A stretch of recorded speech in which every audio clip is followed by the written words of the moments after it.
0.8 yung isa, TCL. Ha? Parehas 0.8. Palit naman yung kwarto eh.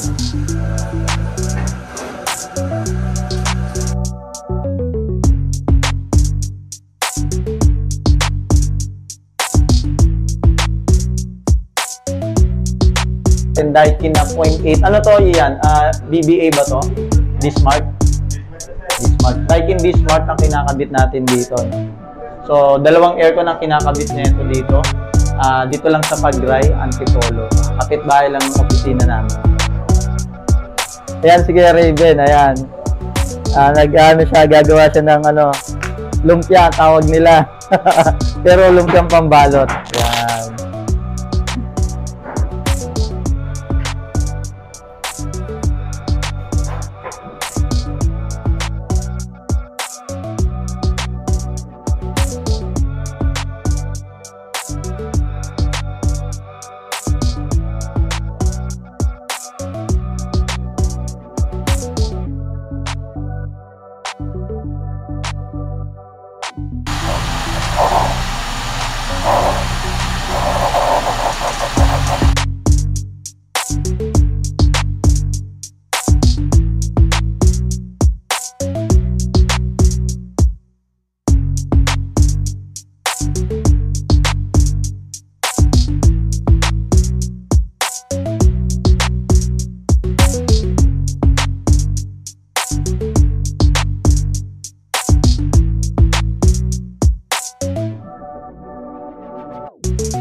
Na-install na yung aircon ni ma'am. Ito, maghingi lang tayong feedback kay ma'am. Ma'am, anong name niyo ulit? Sorry. Rodora. Ma'am Rodora, yun. Kamusta naman po yung aircon niyo ma'am ngayon ma'am? Pagkaka-install namin.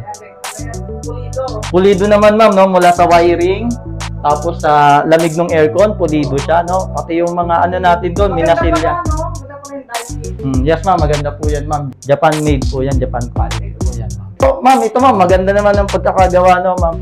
Ma'am, may tanong lang ako, isa lang ma'am. Pero ano lang to, parang lang, pampa-hype lang. Dahil maganda yung aircon namin ma'am, ano pipiliin mo ma'am? Aircon o asawa mo? Aircon! Aircon! Thank you!